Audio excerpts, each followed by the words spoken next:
الله ربي والإسلام ديني. Azani Allah wa iyyakum. Alhamdulillah, marilah sama-sama kita haturkan rasa syukur kepada Allah Azza wa Jalla yang sampai pada hari ini Allah masih karuniakan kita nikmat sehat, kemudian nikmat sempat, dan tentunya nikmat yang paling agung adalah nikmat iman, sehingga kita dapat hadir zahiran wa batinan pada kesempatan yang mulia ini dalam menghadiri majelis ilmu. Nabi SAW dalam satu riwayat dengan sanadnya yang sahih, beliau mengatakan, "Idza marartum bi riyadil jannah," kalau kalian melalui taman-taman surga, maka farta'u, kata Nabi, datangi majelis itu, nikmati majelis itu.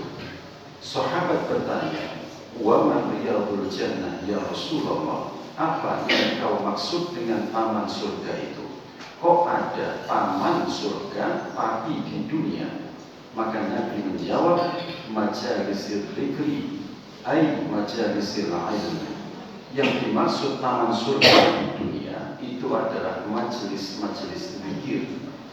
Ai artinya majalisil ilm, yang di dalamnya dibahas ilmu-ilmu Allah, yang di dalamnya terdapat mengingat kepada Allah Azza wa Jalla. Ini adalah riyadul jannah. Baik Bapak Ibu sekalian, tanpa memperpanjang kalam, hari ini kita akan melanjutkan pengajian kita yang telah sebelumnya sampai pada surah Al-Fatihah ayat yang kedua. Maka malam ini kita akan masuk pada ayat yang ketiga sampai dengan seterusnya. A'udzu billahi minasyaitonir rajim. Bismillahirrahmanirrahim. Ar-Rahmani, zat yang maha pengasih, Ar-Rahimi, zat yang maha penyayang. Ayat ini Bapak Ibu masih memiliki keterkaitan makna dengan ayat sebelumnya. Maka keterkaitan itu dalam ilmu tafsir namanya adalah munasabah. Keterkaitan antara satu surah dengan surah yang lain, atau bisa juga keterkaitan antara satu ayat dengan ayat yang lainnya. Apa yang berkaitan? Kalau pada ayat sebelumnya Allah menyebut dirinya Alhamdulillahi Rabbil Alamin, maka pada ayat ini mensifati dari sifat Rabb sebelumnya.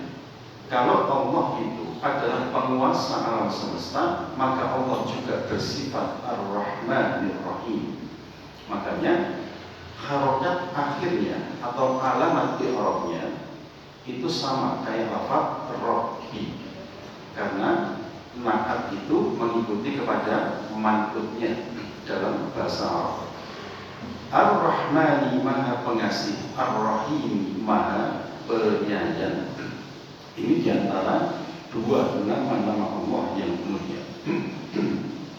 Kita telah membahas sebelumnya bahwasanya Ar-Rahman itu adalah kasih sayang Allah di mana rupa di dunia, terbatas di dunia saja, tapi semua makhluk Allah dapat, baik itu manusia, hewan, tumbuhan, yang mukmin maupun yang kafir, mendapat karunia dari Allah Ta'ala. Adapun Ar-Rahim, kita telah bahas kemarin, kasih sayang Allah yang diperuntukkan semata untuk orang yang beriman. Dan ini tidak terbatas waktu, tidak terbatas masa, selama-lamanya, yaitu nanti di mana? Di surga, di akhirat kelak. Semoga kita termasuk dari hamba-hamba Allah yang mendapatkan rahim Allah di surga nanti. Amin, Allahumma amin. Di dalam satu riwayat yang sahih Bapak Ibu, riwayat Imam Bukhari dan Muslim, Rasulullah SAW bersabda, "Innallaha mi'ata rahmatin." Sesungguhnya Allah itu punya 100 rahmat. Satu rahmat saja, kata Nabi, diturunkan oleh Allah ke dunia, mulai awal penciptaan dunia ini sampai nanti di yaumil kiamat, itu cukup satu rahmat saja, Pak. Satu rahmat saja. Ini juga dibagi untuk orang mukmin, untuk orang kafir, yang berakal maupun yang ghairu akil, mendapat satu rahmat Allah saja ini. Maka tidak bisa kita bayangkan betapa banyaknya satu rahmat ini. Kita lihat saat ini, Pak, orang yang paling kaya di dunia, sinten, Pak? Sinten, Bu? Orang yang paling kaya di dunia sekarang ini. Ada namanya, nah kalau Bill Gates sudah dulu, Pak. Kalau sekarang ini yang memiliki perusahaan mobil listrik Tesla itu, sinten? Sinten, Pak? Bukan Cina. Yaitu Elon Musk. Yang paling kaya di dunia saat ini namanya Elon Musk. Kekayaannya mencapai 2.600 triliun rupiah. Bayang duit sama jenengan dan mau dimas pupuk kalau Surabaya jajal dan betul percaya. Kok bisa ada orang mencapai 2.600 triliun kekayaannya? Ini. Orang kedua terkaya, Jeff Bezos, itu kekayaannya mencapai 2.100 sekian triliun. Ini cukup, Pak, dengan satu rahmat saja. Ya, belum lagi orang kaya yang lain. Tidak terkira kekayaan yang ada di dunia ini itu cukup dengan satu rahmat Allah. Sedangkan yang 99 kata Nabi itu nanti disimpan oleh Allah, diberikan oleh Allah ke alam surgawi dan hanya untuk orang yang beriman. Bayangkan, kalau satu saja ini cukup untuk semua makhluk, bagaimana dengan 99 yang hanya untuk orang yang beriman? Mulai rugi, Bapak Ibu, kalau panjenengan ini hanya sebatas mengejar dunia, mengejar yang satu tetapi melupakan yang 99 di akhirat nanti. Rugi, Bapak Ibu. Oleh sebab itu, dalam setiap kita bekerja mencari nafkah, semuanya kita proyeksikan untuk kehidupan dunia, kehidupan akhirat. Berikut caranya, Pak. Kemarin setiap kita melangkah apapun itu, niatkan semua untuk Allah. Kita mulai dengan membaca Bismillahirrahmanirrahim. Maka amal-amal dunia akan menjadi amal akhirat dengan bacaan basmalah ini. Ini rahmah Allah yang ada di dunia maupun yang ada di akhirat. Baik, Bapak Ibu, lafaz ar-rahmah, kasih sayang, ya, itu di dalam Al-Qur'anul Karim disebutkan sebanyak 57 kali. Rahman, ya. Sedangkan lafaz ar-rahim sama rahmat juga itu disebutkan oleh Allah 114 kali. Ini menunjukkan apa, Pak? 2 kali lipat, Pak, nikmat dunia ini dibanding nikmat akhirat, sekaligus menunjukkan bahwasanya cinta Allah kepada orang yang beriman itu jauh lebih besar daripada cinta kepada selain itu.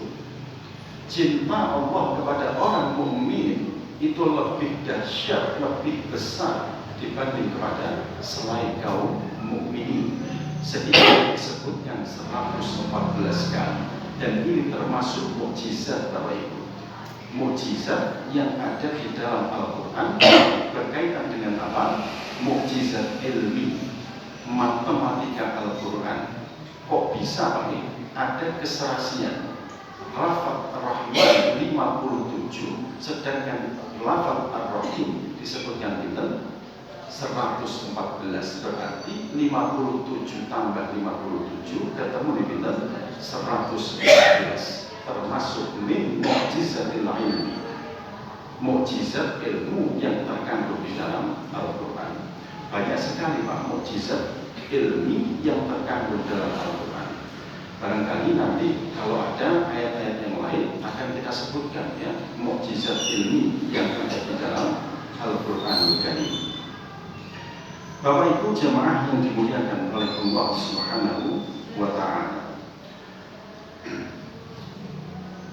rahmah itu kalau disandarkan maknanya kepada Allah, kata seorang ulama ahli bahasa namanya Ar-Raghib Al-Isfahani, punya kitab Al-Mufradat fi Gharibil Quran. Kata beliau, rahmah ini kalau disandarkan maknanya kepada Allah, maka maknanya adalah al-in'am, anugerah. Oleh sebab itu, semua yang ada dalam hidup ini merupakan anugerah dari Allah. Tidak pandang mukmin kafir, tidak pandang adil wa ghairu adil, tidak pandang yang berakal atau tidak, semua dapat anugerah dari Allah Azza wa Jalla. Termasuk kita, Pak. Kita ini dalam iman, dalam Islam, sejak kita lahir, itu adalah anugerah, itu adalah nikmat. Berapa banyak orang-orang di luar sana yang susah payah mencari iman, mencari kebenaran, ya. Sampai ada teman kami, Pak, mohon maaf, Chinese Katolik, itu 7 kali, Pak, datang ke kami, diskusi dengan kami, semata-mata apa? Ingin mencari kebenaran katanya. Di usia yang sudah melampaui 35 tahun, dia masih bingung, Pak. Sing bener, sing disi. Datang ke pendeta, datang ke biara, agama yang lain, didatangi semuanya. Sampai terakhir datang ke Islam. Salah satunya kami, diskusi 7 kali, Pak. Itu baru dia merasakan, oh iya ya, ternyata selama ini yang ia cari itu adalah Islam, qadarullah, Pak. Sekitar 5 bulan yang lalu, ya, di tahun 2022 akhir itu, di Masjid Cenggu sana, saya arahkan ke sana, ketemu sama Pak Supri, pembina mualaf, ya. Itu mengucapkan 2 kalimat syahadat. Maka saya simpulkan, ya, kalau dia selama hidupnya sampai di usia 35 tahun, kira-kira 10 tahun mencari kebenaran, kita yang terlahir sejak kecil menjadi mukmin, menjadi muslim adalah sebagai in'am, anugerah dari Allah Subhanahu wa Ta'ala. Nanti korelasinya atau hubungannya di ayat selanjutnya, ihdinas siratal mustaqim nanti. Sedangkan makna rahmah, kata Ar-Raghib Al-Isfahani, ulama ahli bahasa, kalau disandarkan maknanya kepada manusia, Nabi Muhammad, kita umatnya, maknanya adalah ar-riqah, kelemah lembutan atau kasih sayang. Makanya Nabi itu digelari di dalam Al-Quran, wa ma arsalnaka illa rahmatan lil alamin. Tidaklah kami mengutus engkau, hai Muhammad, illa kecuali sebagai rahmatan lil alamin, supaya engkau menjadi rahmat untuk sekalian alam ini.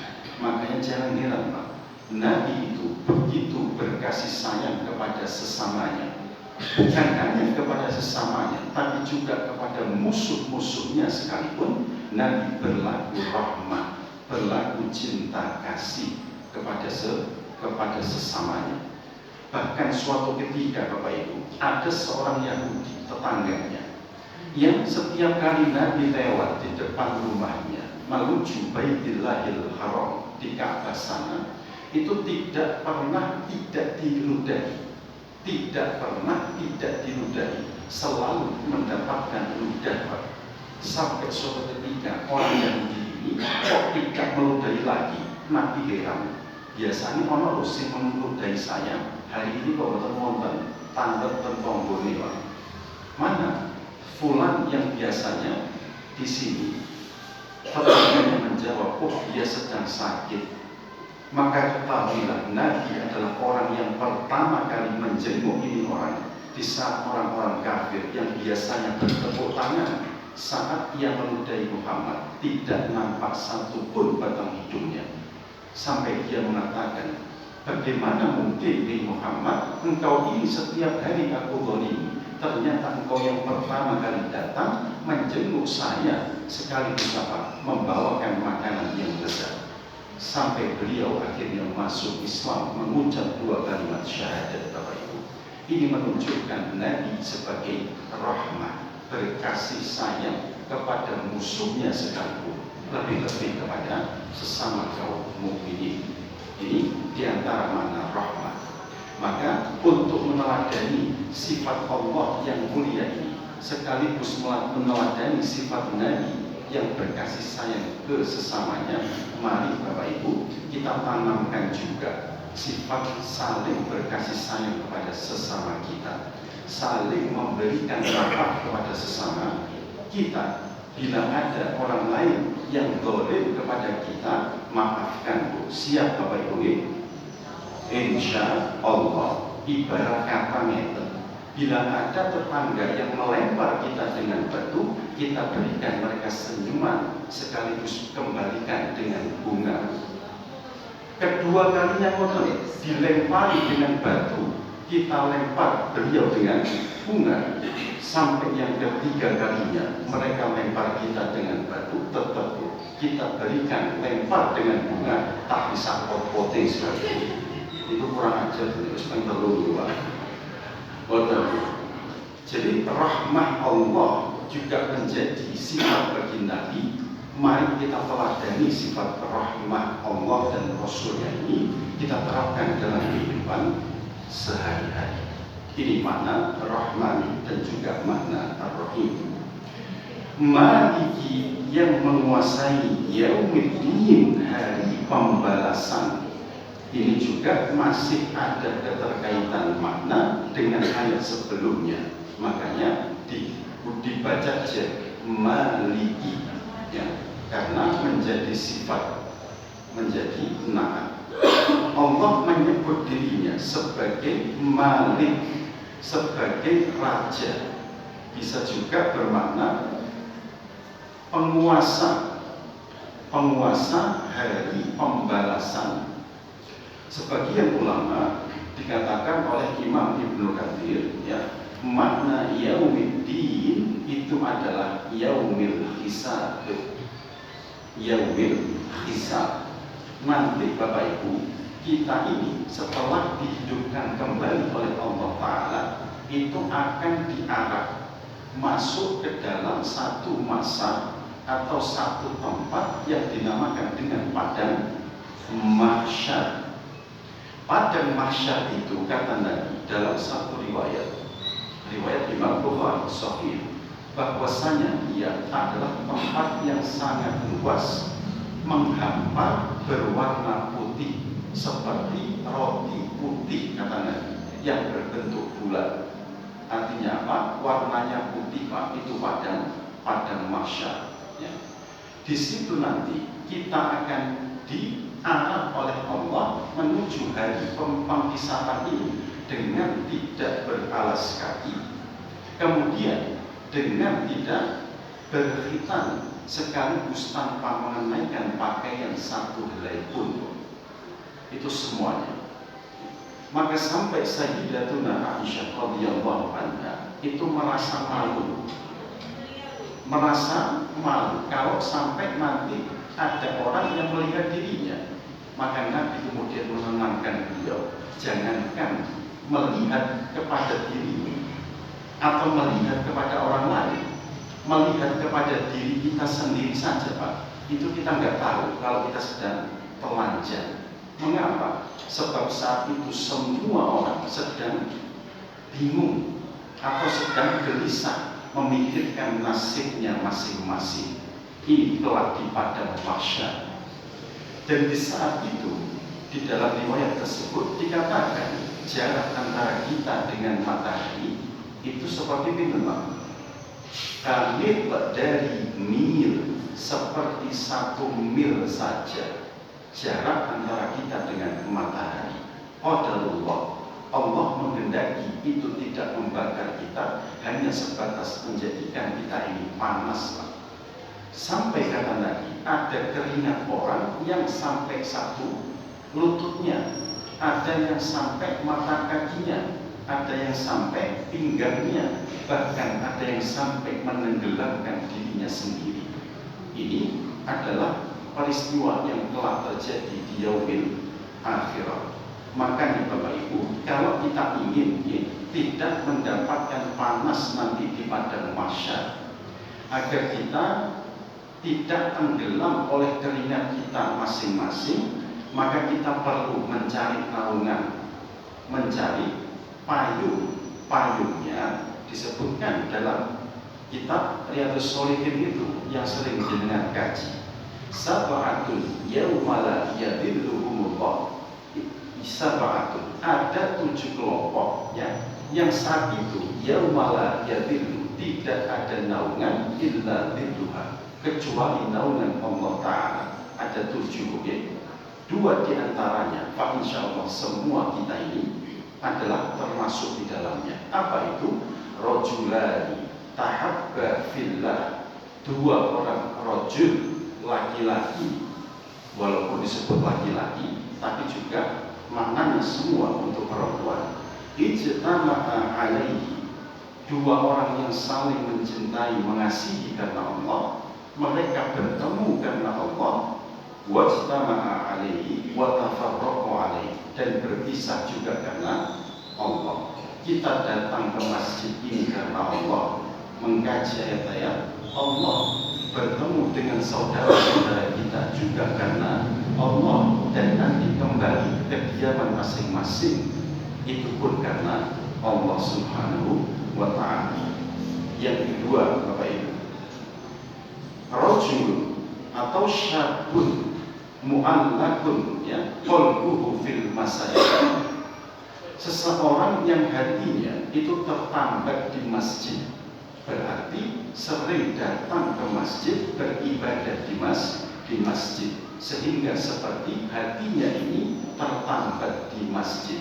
Ini diantara 2 kelompok yang nanti di yaumil mahsyar, di padang mahsyar, akan mendapat naungan dari Allah Subhanahu wa Ta'ala. Pak, insya Allah sing seneng ngaji kados ngeten iki Pak, datang ke masjid karena Allah Azza wa Jalla kelak akan mendapat naungan dari Allah Subhanahu wa Ta'ala. Amin Allahumma amin. Kecuali sing ngantuk lepas ngaji, itu mboten nangsal. Mulai nilai ngaji harap tidak mengantuk. Nah, ini makna dari yaumiddin, hari pembalasan. Setelah kita melalui padang mahsyar, maka kita akan dihadapkan pada satu hari yang disebut dengan yaumiddin ini, yaumil hisab, hari di mana amal-amal soleh kita, hari di mana amal-amal buruk kita akan dihisab oleh Allah Ta'ala. Makna hisab itu adalah al-arad wal munaqashah. Al-arad wal munaqashah, hari di mana kita akan ditanya secara detail, Ibu. Dari mana harta benda panjenengan? Dari mana rezeki yang jenengan peroleh? Baju ini kamu dapat dari mana?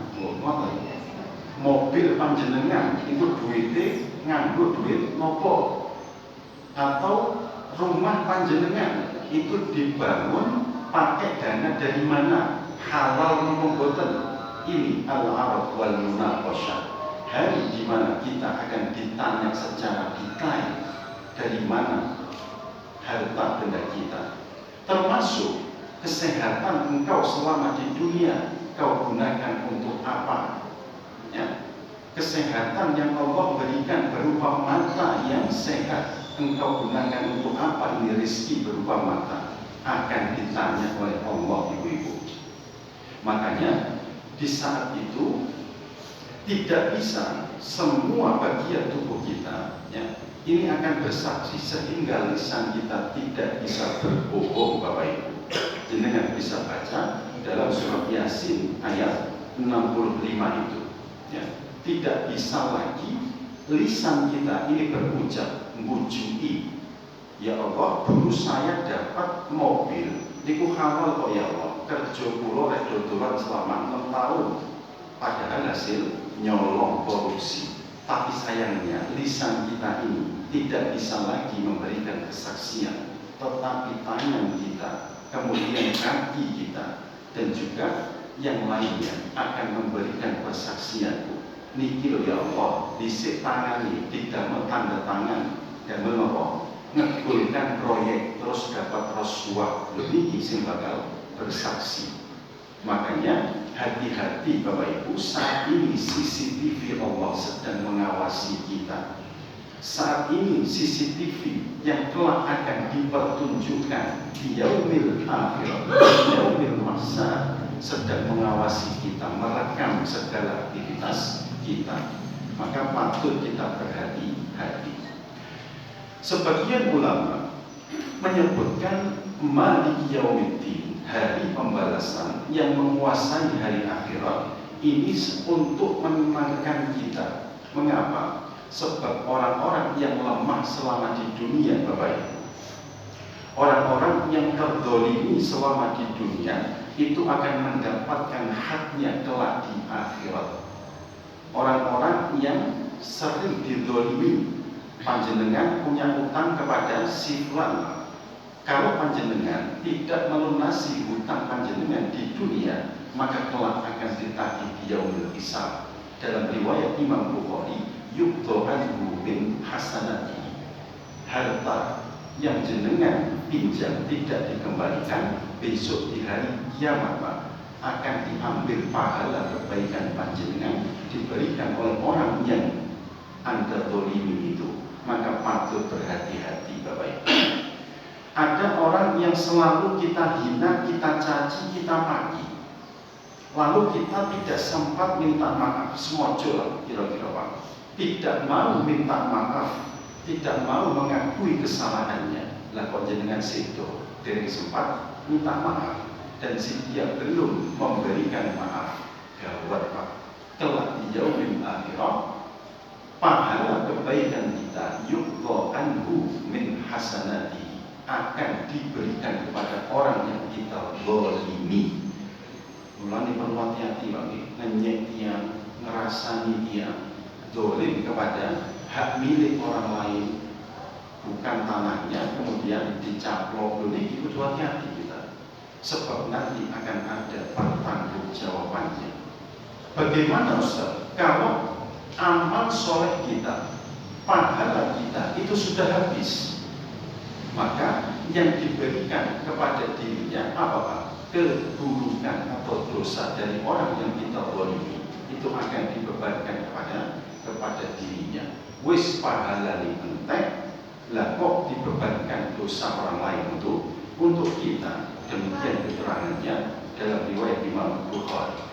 Mulai sekali lagi, ayo kita berhati-hati Bapak Ibu terhadap setiap ucapan kita kepada orang lain, terhadap segala tindakan kita kepada orang lain, karena berpotensi akan menjadikan kita muflis.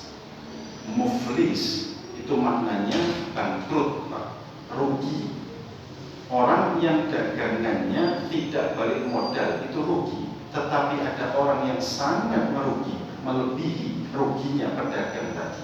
Siapa? Orang yang datang di yaumil hisab membawa pahala kebaikan yang banyak, membawa pahala sholat, puasa sunnah, membawa pahala qiyamul lail, tapi lisannya nggak selamat Pak. Lalu dari kejahatan-kejahatan itu pahala kebaikannya pun hilang, bahkan sampai dosa-dosa yang lain masuk ke kita. Inilah yang disebut dengan muflis, orang yang bangkrut, orang yang merugi. Sekali lagi Bapak Ibu, ayo kita jaga lisan dan juga perbuatan kita, sebab nanti kita dihakimi oleh Allah di yaumil hisab, hari di mana al-aruf wal munaqasyah, hari kita ditanya secara detail, diinspeksi mendadak oleh Allah Ta'ala. Setelah kita sampai pada hari penghisaban ini, kita akan lanjutkan Pak ke hari apa? Yaumil Mizan, hari penimbangan amal soleh dan amal yang baik kita ya. Jadi ditimbang Pak. Setelah dihisab ya, kemudian yang terdolimi sudah diberikan haknya, atau kita yang didolimi sudah diberikan hak kita, kemudian ditimbang ya, ditimbang. kok ternyata yang paling banyak adalah pahala kebaikan kita, maka ada dua pilihan: langsung masuk surga atas izin Allah Subhanahu wa taala bighairi hisab, tanpa melalui hisab. Ada 70 orang dari kalangan kaum muslimin umat Rasulullah SAW yang masuk surga tanpa penghisaban. Itu kelompok yang pertama tadi, ya, tanpa melalui hisab, bahkan langsung saja.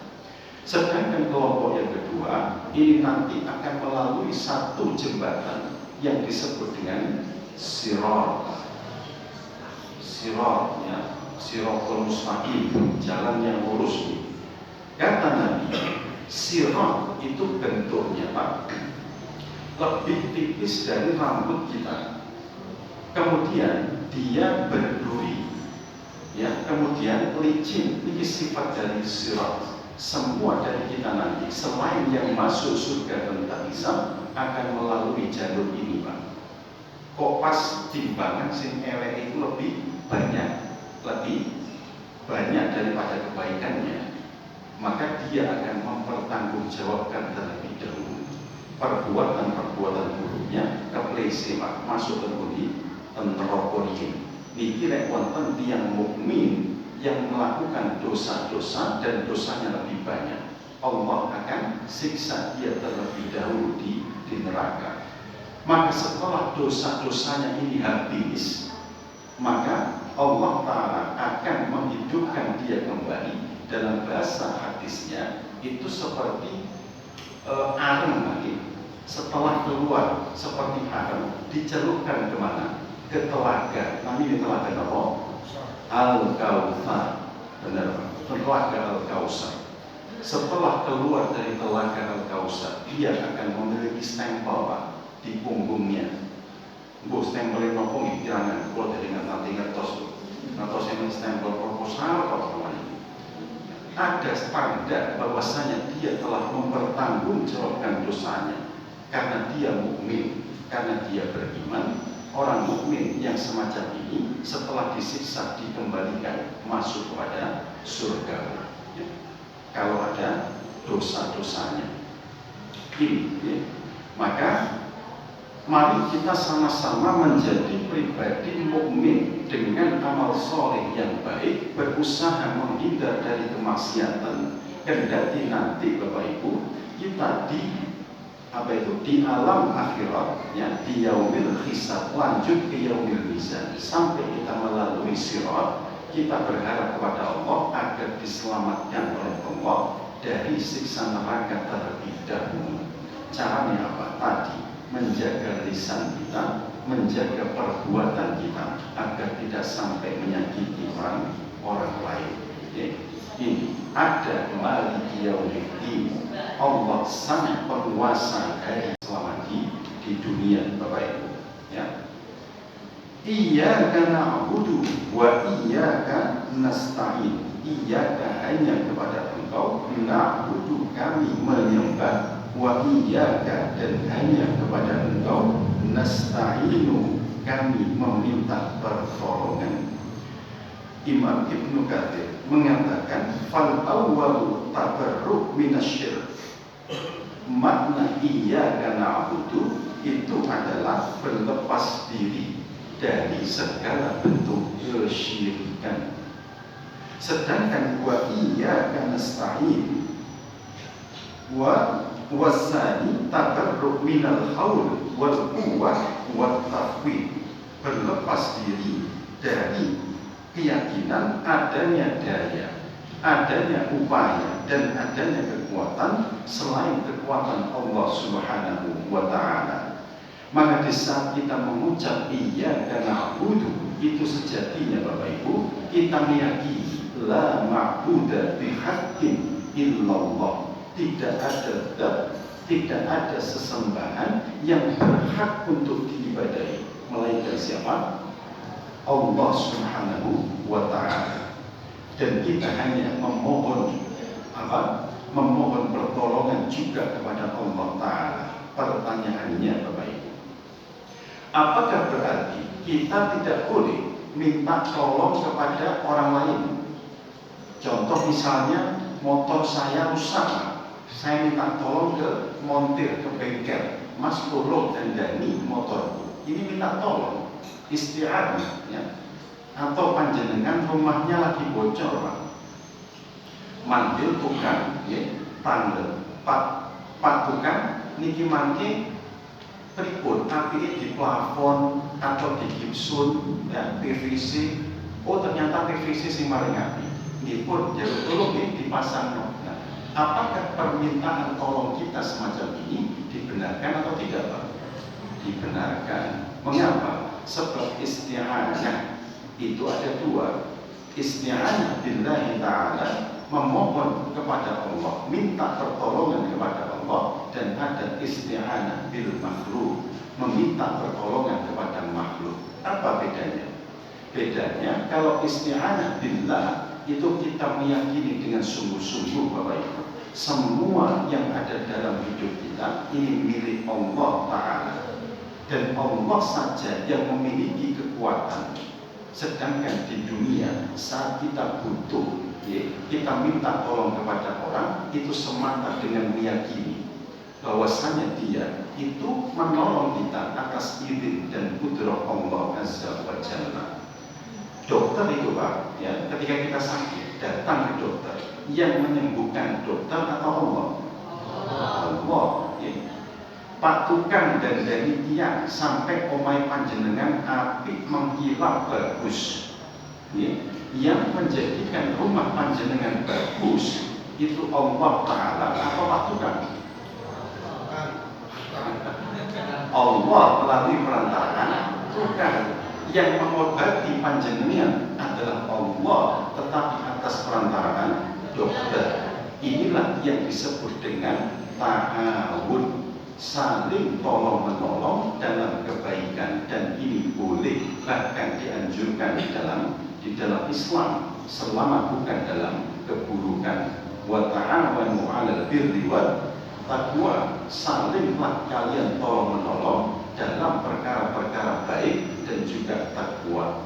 Wala ta'awanu 'alal itsmi wal 'udwan, jangan kalian tolong menolong dalam perkara keji dan juga dalam perkara dosa, ya. Jadi boleh, Pak, kita minta tolong. Ingat, selama kita minta pertolongan, kita meyakini segala daya dan upaya adalah milik siapa? Milik Allah Subhanahu wa Ta'ala. Harapan yang kita senantiasa ucapkan yaitu kepada Allah Ta'ala. Yang kedua, Allah dalam ayat ini, Bapak Ibu, mendahulukan lafaz iyyaka. Maf'ulnya itu didahulukan oleh Allah. Kata para ulama tafsir, mendahulukan maf'ul atau objeknya di sini itu bermakna apa? Lit-ta'zim, untuk arti menghargai bisa, menghormati bisa, sekaligus mengagungkan kepada Allah Ta'ala. Dan makna yang kedua adalah bermakna meminta perhatian kepada Allah juga.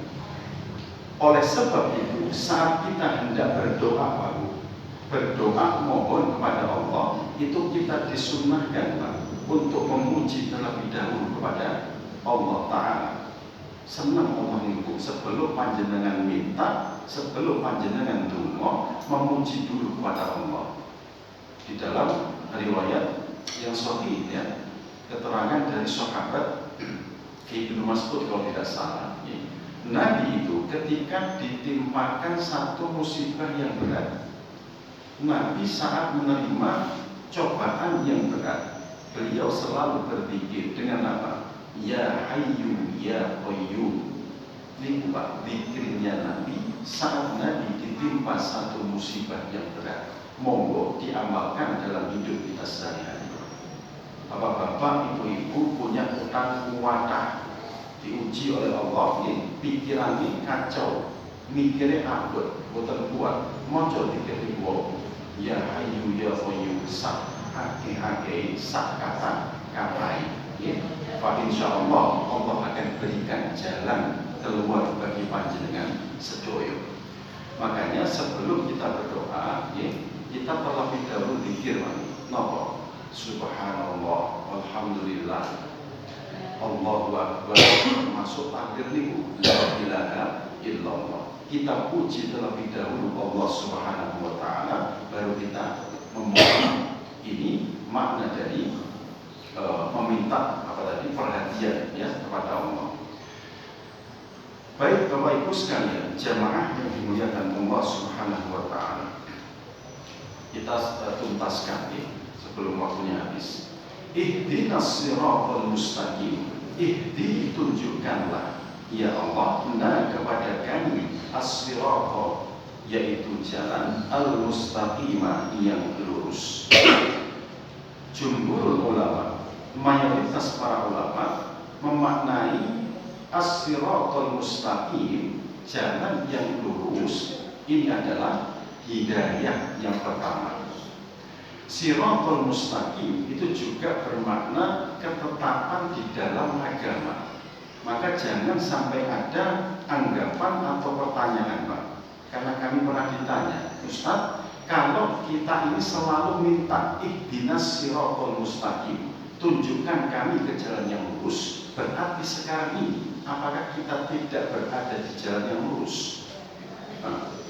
Maka makna dari ihdinas siratal mustaqim, kata Imam Ibnu Katsir, al-himnat thariq al-hadi wa huwa dinullah, senantiasa memohon kepada Allah petunjuk, yaitu apa? Ketetapan di dalam agama Allah Subhanahu wa taala. Kita ini mohon, Pak, supaya berada selalu di jalan yang benar.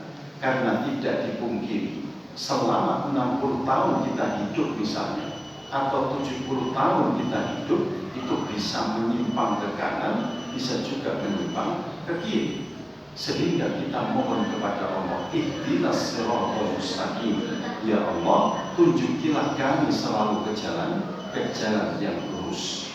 Sebab di jalan siapa? Siratal ladzina an'amta 'alaihim, jalannya orang-orang yang telah Engkau berikan kenikmatan, para nabi, para rasul, para orang-orang soleh terdahulu, termasuk para sahabat ridwanullah alaihim.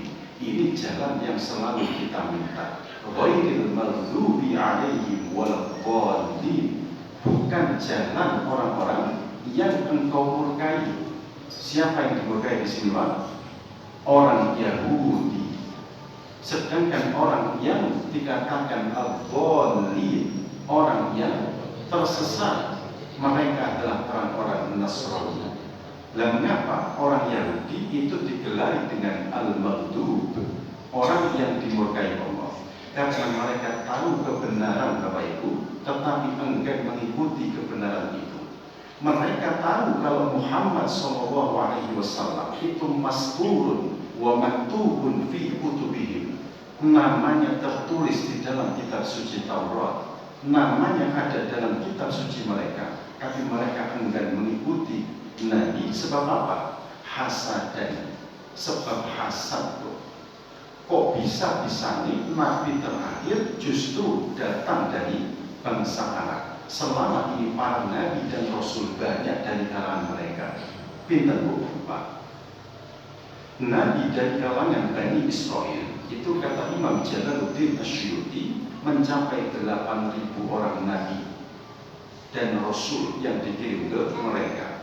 Tapi justru Rasul terakhir datang dari bangsa Arab, kok bukan dari kalangan Israel. Menjadikan mereka hasad. Karena hasadnya inilah mereka enggan mengikuti Nabi Muhammad SAW. Ini kalau waktunya masih ada, saya bukakan teksnya, Pak. Masih ada? Ada dulu. Baik. Assalamualaikum warahmatullahi wabarakatuh. Ini saya bawakan, Pak, kitab Al-Jawabus Shahih liman Badala Dinil Masih, karya Syekhul Islam Ibnu Taimiyah. Jadi ada Syekhul Islam, kalau dalam mazhab Hambali itu Syekh Islam Ibnu Taimiyah. Kalau dalam mazhab Syafi'i, Syekh Zakaria Al-Ansari, dan juga Syekh Tajuddin As-Subhi, ya, atau Taqiyuddin As-Subhi.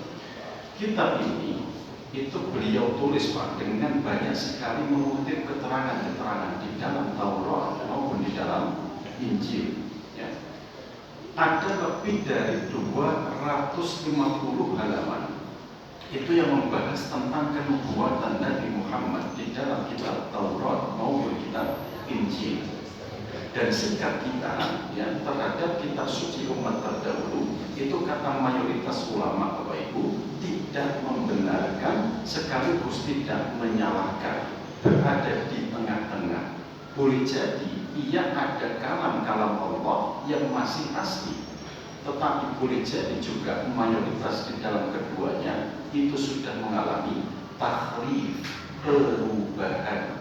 Oleh sebab itu ulama berada di tengah, ikhtiyaton namanya, tidak membenarkan juga tidak menyalahkan. Bagaimana kalau itu membuktikan itu ayat yang seperti masih asli, maka butuh namanya qorina. Nanti kalau ada waktu akan kita lanjut ini. Ini kitab tebalnya 1000 halaman lebih Bapak Ibu. 250 halamannya itu mengupas tentang kenubuatan Nabi Muhammad Sallallahu Alaihi Wasallam.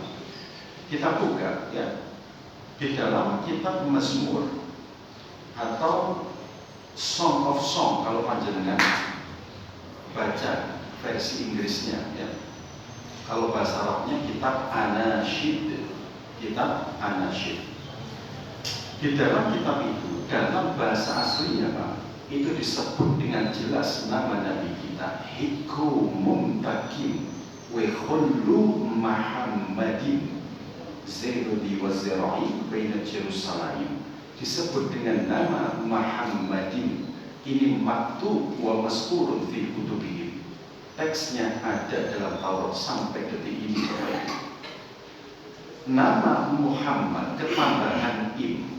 Im itu dalam bahasa Hebrew atau Ibrani seperti keagungan, menyebutkan keagungan dari yang disebut. Makanya mereka menyebut Allah itu sebagai Elohim dari kata El dan Im. Muhammad disebutkan oleh Taurat Muhammadin, maknanya apa? Muhammad yang agung, Muhammad yang mulia. Ini dengan jelas Bapak Ibu.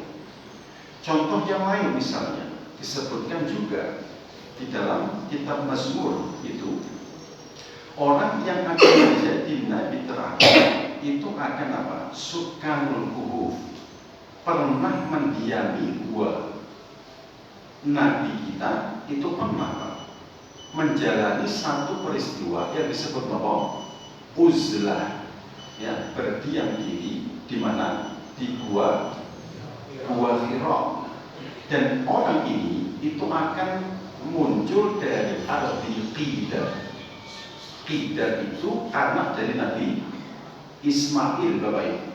Nabi Ismail menikah dengan wanita dari bangsa Jurhum, orang Yaman. Kemudian turun-temurun punya anak yang namanya Qidar. Anaknya Nabi Ismail itu apa? 14, ya, salah satunya Qidar. Dari Qidar inilah turun-temurun sampai Nabi Muhammad SAW. Maka arti Qidar itu adalah yang menjadi wilayah Hijaz sampai saat ini, yaitu Saudi Arabia Bapak Ibu.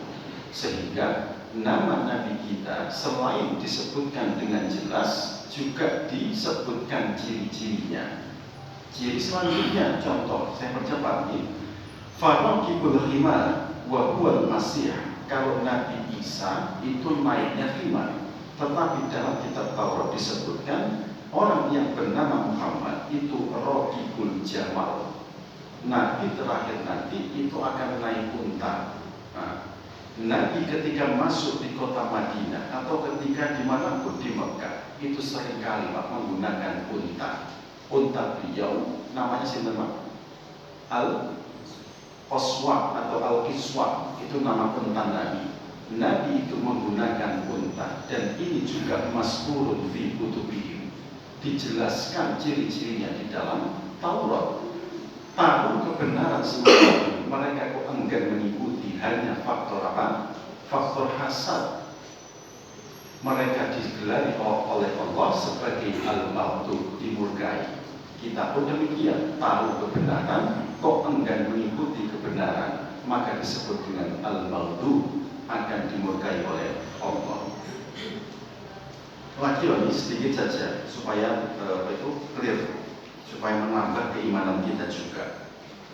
Di dalam kitab yang lain ya disebutkan demikian, bahwasanya Nabi Shallallahu Alaihi Wasallam ketika diutus nanti yurshidukum ila jami'il haqqi, orang itu akan menunjukkan kalian kepada semua kebenaran atau semua hal.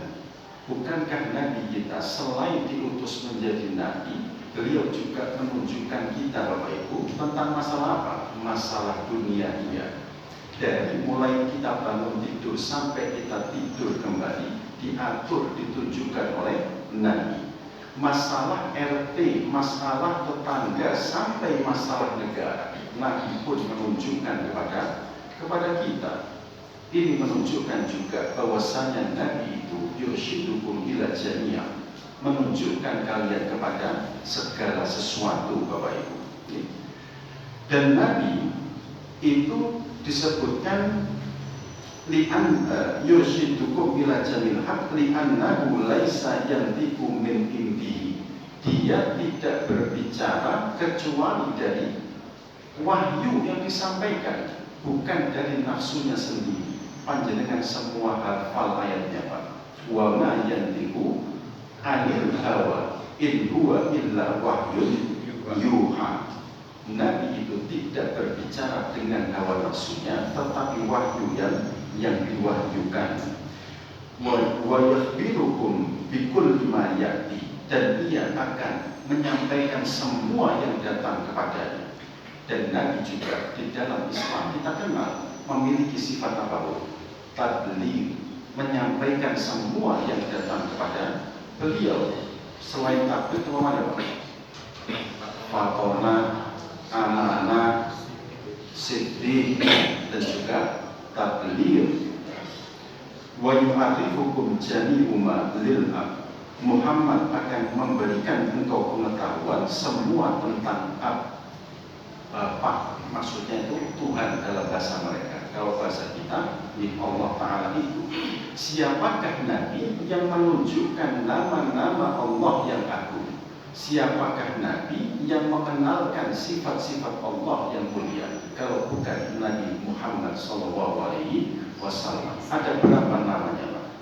Nama Allah yang mulia 99 disebut dengan nama Asmaul Husna. Nah, ini bagian dari ciri-ciri. Kalau saya sebutkan lagi banyak itu Pak, ini waktu ya mungkin ya. Insya Allah di pertemuan selanjutnya akan kita perdalam nubuat tentang kedatangan Nabi dalam kitab suci mereka yang enggan mereka ikuti, sehingga mereka disebut al-maghdubi. Adapun mengapa orang Nasrani disebut al-dhalin, sebab mereka menuhankan manusia, menuhankan Nabi Isa alaihissalam. Ini pun akan kita perdalam nanti di pertemuan berikutnya, masih ada yang akan kami sampaikan. Ada perubahan nanti Pak, ini Pak Konomi nanti disusun karena kalau pada Isya misalnya itu akan lebih mendalam. Jadi saya cepat-cepat mungkin ada informasi yang tidak tersampaikan. Bila ada pertanyaan Bapak Ibu sebelum kita akhiri yang dapat saya jawab, insya Allah saya jawab. Bila tidak, akan saya jawab di pertemuan berikutnya tentang surah Al-Fatihah ayat yang ketiga sampai dengan akhir ini. Ada pertanyaan Bapak Ibu? Betul-betul ya? Betul-betul baik. Bila ada kebenaran dari yang kami sampaikan semata datang dari Allah Azza wa Jalla, Zat yang Maha Benar. Bila ada kesalahan pengucapan maupun informasi, itu semata datang dari saya Bapak Ibu. Orang yang punya khilaf salah ya, saya mohon maaf yang sebesar-besarnya. Billahi taufiq wal hidayah. Wassalamualaikum warahmatullahi wabarakatuh.